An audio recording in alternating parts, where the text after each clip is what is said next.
All right, hello, and welcome to my Happy Cells and Souls YouTube channel.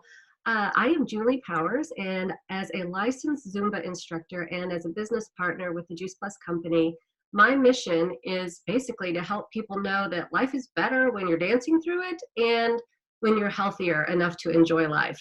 But my expanded mission now is creating better health at the cellular level and creating more joy at the cellular level. And basically, I believe that our time here on earth is meant to be happy and joyful, and I want people to learn to live through that. So I'm going to be talking to a lot of people on this channel about happier and healthier bodies, because we only get one body, and we got to live in it the entire time we're here on earth, so we got to take care of it, right? And also to embrace our inner beings and being more filled up with joy and light to share with other people while we're here. So that basically brings us to these videos. And I have had the honor and privilege of meeting some very remarkable people during my life, and each one has something very different to offer to me and to the world, and they all impact the world in different ways. And so I think that we have something to learn from everyone. And if we're not learning and growing, we're basically stagnant and dying, and that's no fun. So let's talk to some of these people and learn from them. And even if you have a different background or opinion or experience or perspective or belief, that's okay. We can all still learn from everyone. And today, we're going to be learning from Keeley Michael. And I met Keeley because she was my yoga therapist. And she was actually I was referred to her through a mutual friend who was also using her services as a yoga therapist. And I think that what she does is pretty amazing. And so I want to bring what she does to you guys so that you can all go out there and see if this is something that you want to do. But I'd like to, first of all, introduce Keeley and tell you a little bit about her, but I would like for her to give you a little more information. And so Keeley, you've been a yoga instructor for about 5 years, but you've been seeing private clients as a yoga therapist, and you went to a special school for that, which we're going to talk about a little bit later on. Is there anything else you'd like to share with us about your background? No, that's a good start. And I've been a practitioner of yoga, so somebody taking yoga since 2010. And that is when, I absolutely fell in love with the practice. I felt shifts both physically and spiritually and mentally, and I felt a lot of different shifts, and that's what kind of led me to want to be able to share this gift with others. And then I went on the official path of becoming a teacher and then a therapist after that. So that brings me to today. Well, that is, I mean, it's great, really. I love to see how people sort of plan out their lives and where life takes them. So if you could just take a minute and explain to whoever's watching today, like, what is yoga? Because there are people that get it very confused or they're misinformed about what yoga is and what it isn't. So could you just tell us a little bit about that? Absolutely. It's a big question, but I'll give you a simplified answer. So yoga is basically a philosophy, and it's a set of techniques that help enhance well-being. And all of these techniques help enhance our well-being holistically, meaning it goes beyond the physical body, and it really dives into also the breath and the mind and the emotions, and the personality layers of our systems as well. So I think modern yoga, or yoga here in the West, there's a lot of emphasis placed on the physical practice, which is a big part of yoga. We all see, the postures, we see the Instagram pictures and the magazine covers, and that's kind of what our belief about yoga is, but it's really so much more than that. And there are actually 8 different limbs of yoga, and so these limbs include postures, which help our physical body. They include breath regulation or breath work, also meditation, kind of focusing on concentration and calming the mind, where a lot of our suffering comes from. And it also has a philosophy behind it that teaches us how to treat ourselves and how to treat others. So it's really all encompassing of our well-being and taking us to a more balanced place holistically. So that's basically what yoga is. It's a lot of different things with a lot of different techniques to help us get there. A misconception about yoga is that it is a religion, which it's not. Yoga is completely secular. So yoga can be practiced by anyone from any different religious background. There can be a spiritual component to yoga if you choose to go down that route, but it's certainly not the only path, and doesn't have to be brought in at all. So yeah, that's a misconception. And then also, I think the postures of yoga can be a misconception as well, where you see these grand postures, you see headstand and you see the splits and you see these back bends. And so immediately people think, well, I can't do that, so I can't participate in yoga. However, yoga postures can all be modified to fit your needs, your capacity, your limitations, and can really be accessible for everyone. So Right. Well, I mean, I think that's a great explanation. And I was going to ask you how yoga can help somebody and benefit them by helping them become healthier or happier. But I think you've already included all of that in terms of what yoga is. You explained how it can be very beneficial to anyone, pretty much definitely. any ability. So as you said, everything can be modified. So I'm wondering, if somebody were going to go to a yoga class or they wanted to do yoga at home, are there any special supplies that they would have to have in order to make this work for them? Or are there just some things that are maybe optional, and maybe you could tell us about what those things might be?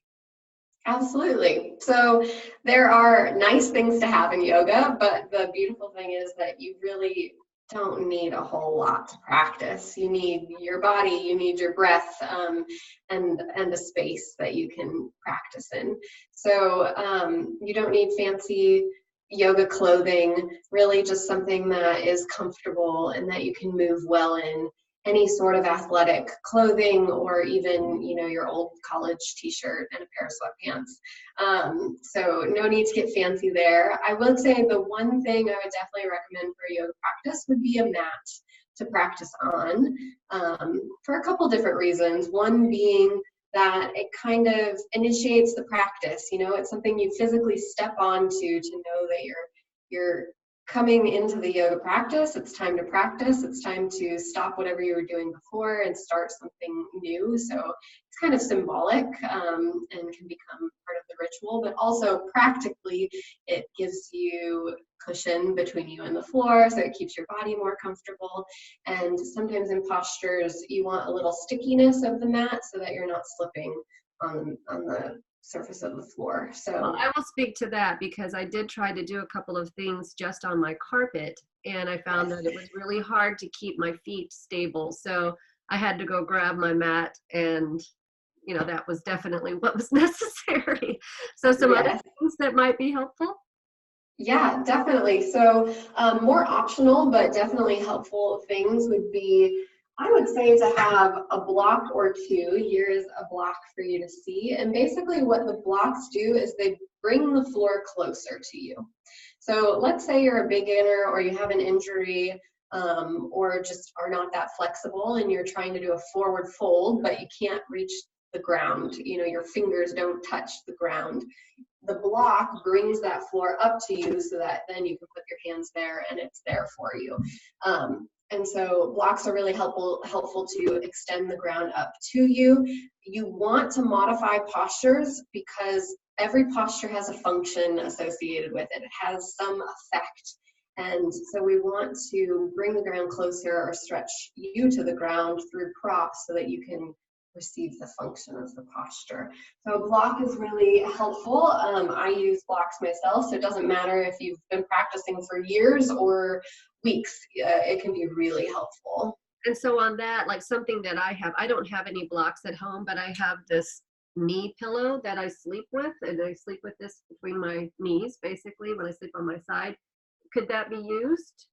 Definitely. Like that? Yes, that can be used. A thick book that has some stability to it. A water bottle, you know, I have a water bottle sitting right next to me, and that's not as stable as a block, but it can definitely help with, you know, if you had a stable water bottle or anything that really is just going to extend the ground up to you and you feel like it's got some width to keep you stable. Gotcha. So yeah, you can definitely improvise at home. Another one is a strap. And this, you do not need a fancy yoga strap. You can use a tie or a towel or a belt or something. And that basically extends your body to another part of your body. So let's say you're in a seated position where you're trying to reach your hands to your toes, but it doesn't quite reach. You can take the belt around your toes, and then your arms are, you know, extended toward your legs. Getting more of a stretch without hurting yourself. Exactly. So you can get that function of the stretch. And like I said, you can use a lot of different things at home. Another nice thing to have is a bolster. Again, you don't need anything fancy. So it's basically a padded surface that helps keep, you know, your seat comfortable, or helps you in particular postures like a twist where maybe your knees don't reach the ground. You can let them rest on a bolster. And this just helps your muscles relax in a posture, so you're not gripping or tensing, trying to hold yourself up. And that can be a couple pillows stacked up, or a blanket rolled up, or, you know, anything like that to just give you some support. Yeah, what I hear you saying is that you don't have to have any special equipment except maybe a yoga mat. Yes, This exactly. and Something to move in comfortably, and a yoga mat, and your body and your breath, and that's all you need. And you don't have to have special shoes or socks because you should be barefoot.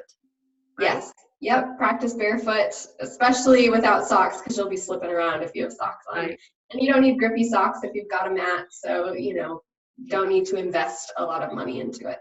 Very good. Okay, so several years ago, I took a yoga class, and I found that it was not the right time for me to be doing yoga. I really did it 2 or 3 times a week for several months, and just tried so hard to do it. But you know, I have my Zumba jacket on because I'm between Zumba classes right now, and I'm a Zumba instructor. And basically, at that point in my life, I was all about move, move, move, move, give me a beat, give me a beat. And the music that was played was just too mellow for me. And holding a pose and breathing was like torture. Yeah. But now that I'm older, wiser, and more about being instead of doing, and I'm really, really working on that. We're doing a great job. Really working on that. You know, to not be in action all the time. And you've been a big part of helping me realize that it's good to stop and breathe.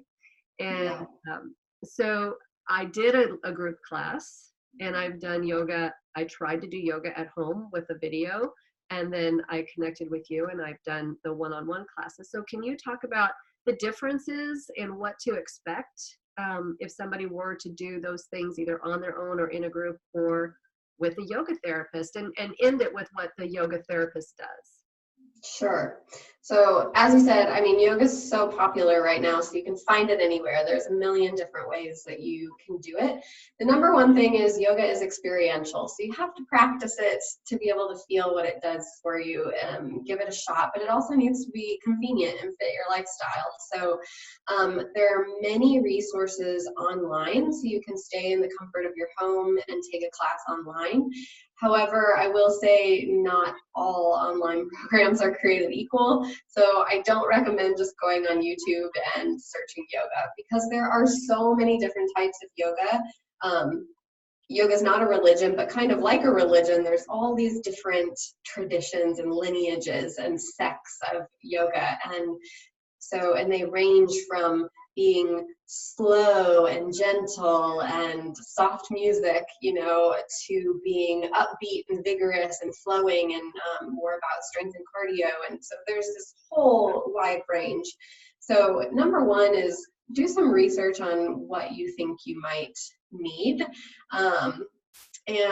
But number two, I would definitely say my recommendations for yoga online would be sequencewiz.com. And maybe I don't know if there's a way that you can share I can put that in the note something. Yeah.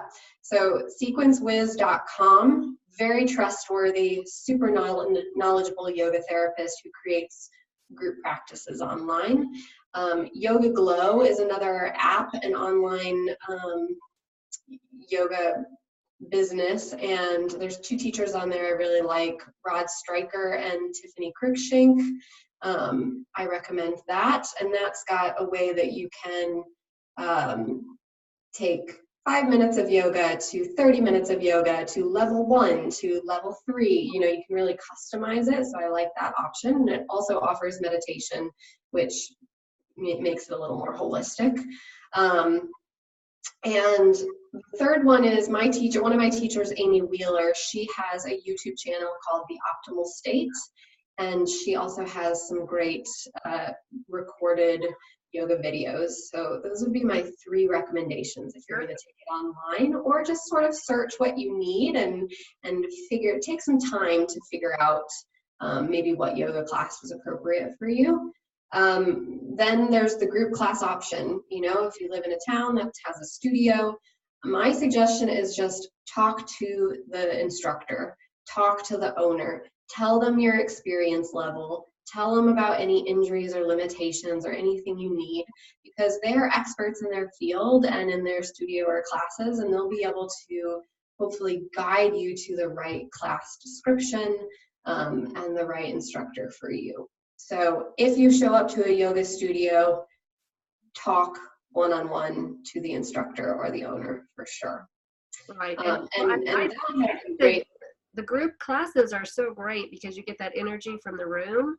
But for those of us who our schedules don't match up to the yoga classes that are being offered, then it's good to have these online options, or to work one-on-one with somebody that you can actually schedule it according to your own calendar.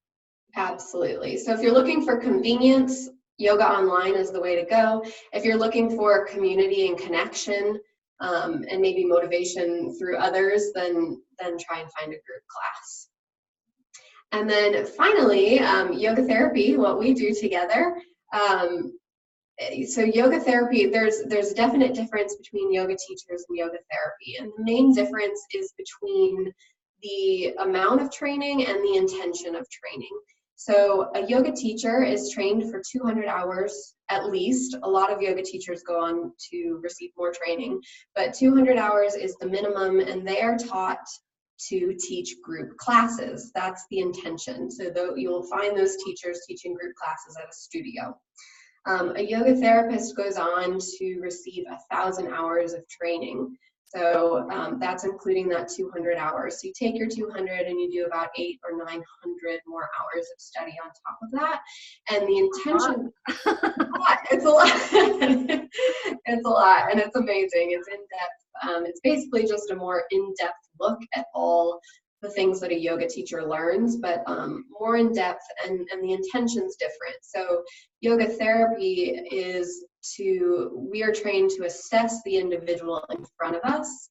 And through that assessment, we can give them a home treatment plan through the tools of yoga. So like you and I have worked together, I know what you need on a physical, mental, emotional level, and I can then sort of prescribe, the right postures, breath work, or meditation focus based off of that. So it's just group classes, or if you're a yoga teacher, will teach a group class, a yoga therapist. If you need something that's more highly individualized, then yoga therapy is the way to go. Right. And I know that one of the things that I really liked about, our sessions whenever we're working together is that you are able to create the practice for my body, as you said, because you know where my shoulder's messed up and doesn't move a certain way, or my ankle doesn't do this or whatever. And then you draw out the postures, or you do a video for me and you show me what you're doing. And I have that to use forever. And it's my personal practice. It's not something that was created for a group of people to sort of hit a bunch of different areas. It's something that I need right now to work on. And so, Exactly. And I love that you said that, because the intention of yoga therapy is to empower the client. So right. group class, you get a bunch of tools, you learn things, and you can take those home with you, absolutely. But through yoga therapy, you get those individualized tools where you don't even need me. You've got the practice, you've got the video, you've got the paper, and you can take those tools and use them on your own to ease any suffering that you might be feeling at that time. Of course, there is the responsibility and accountability part of Yeah. that, which a lot of times, I mean, for me and most people in real life, you sort of run out of time because you Yeah. prioritize those things. And so when life gets too crazy, then at least you're not missing out on a group class you paid for. You have your information. It's just do it. Just do it. Yes, that's the hardest part. Right. Right. So I do appreciate. Is there anything else you want to share? Because we're about at the 20-minute mark here. I think we might have gone over a little bit, but just want to see if there's anything No. else you can share with people that are watching, because I think this is very helpful. And for somebody who hasn't yet taken that first step to do something, I always tell people that the very best exercise you can do is the one that you will do. And so if yoga is something that you will do, then go do it. For me, Absolutely. dance is number one, but it's a completely different purpose. Is my Zumba classes are completely different than a yoga class for me, and my yoga therapy sessions serve a completely different part of my life than my Zumba classes do. And so I think that there's absolutely something for everyone out there, and I appreciate you taking the time to talk to us today. Well, thank you for having me. It's great to share more about something I'm passionate about. So thank you. All right, thanks, and we'll put some information in the details below.